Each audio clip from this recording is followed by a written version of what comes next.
PG would ഹൗസിന്റെ ചില കഥാപാത്രങ്ങളാ വേഷം മാറിപ്പോട്ട് ചമ്മുന്നവര്. ചമ്മിയത് ഞാനല്ല. അത് മനസ്സിലായി. എന്റെ വുഡ് ബി ബ്രദറിലോ കക്ഷി ഞാൻ കണ്ടല്ലേ, അസല് ബുദ്ധിജീവിയാ. പക്ഷേ ബുദ്ധിജീവികളും പെട്ടെന്ന് ചമ്മും. അത്രയ്ക്കൊന്നും കളിയാക്കണ്ട. ഓ നൊന്തോ? ഇപ്പൊ തന്നെ ഇങ്ങനെയാണെങ്കിൽ പിന്നെ കല്യാണം കഴിഞ്ഞാൽ നീ എന്തായിരിക്കും? പോടാ. ദേ, നിനക്ക് ഇഷ്ടമുള്ള ഇലയുടെ ഉണ്ടാക്കിയിട്ടുണ്ട്. ഗൗരി എടുത്തിട്ട് കൈകൊണ്ട് എന്തുണ്ടാക്കിയാലും നല്ല സ്വാദാ. സോപ്പ് ഒന്നും ഇടണ്ട മോനെ, കഴിക്ക്. ഗൗരി എടുത്തേ. അതിങ്ങനെ എടുത്തിട്ട് ഇല പൊളിച്ചിട്ട് ഇങ്ങനെ വച്ചു തരുമോ? ചെറിയ കുട്ടിയെന്ന് ഇപ്പോഴും വിചാരം. പെണ്ണ് കിട്ടിക്കൊണ്ട് വരാറായി. വേണം. ആ IAS വന്ന് ഗൗരി അടുത്ത് കൊണ്ടുപോയിട്ട് വേണം എനിക്ക് ഇങ്ങോട്ട് കൊണ്ടുവരാൻ. ഓ, സഭ തുടങ്ങി. ഇന്നെന്താണോ വിഷയം? വിദ്യാർത്ഥി രാഷ്ട്രീയം. കേറി വരുമ്പോ ചില കമന്റ്സ് ഒക്കെ കേട്ടു. ഓ, ദേ, നീ ഇലയുടെ അവിടെ കൊണ്ടേ കൊടുക്ക്.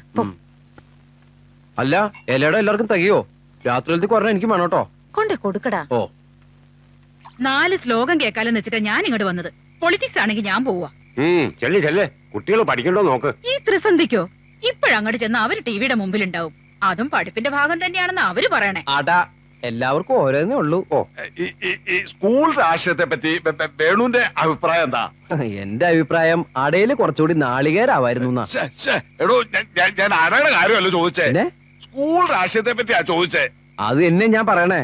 കഴിഞ്ഞ ഒരാഴ്ച തെങ്ങ് കയറാൻ ഒരാളെ നോക്കണു. കിട്ടണ്ടേ? ഒരു നാളികേരം കൂടി ഉണ്ടായിരുന്നെങ്കിൽ അട ഒന്നും കൂടി കെങ്കമാക്കായിരുന്നു.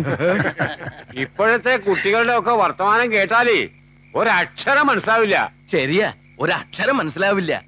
അനന്തമജ്ഞാതമവർണ്ണനീയം. ഈ ലോകഗോളം അങ്ങനെ തുടങ്ങുക. ആന്നക്ഷരം. ഞാൻ ചൊല്ലാം. ആഹാരജിച്ചു. ഒന്ന് നിർത്ത. താൻ ചൊല്ലി തീരുമ്പോഴേക്കും നേരം വെളുക്കും. 3ാമത്തെ വരിയിലെ ആദ്യ അക്ഷരം ഞാൻ ചൊല്ലാം. സുധർമാമുനിയോടയോധ്യയിൽ കരരായോരളവന്നൊരന്തിയിൽ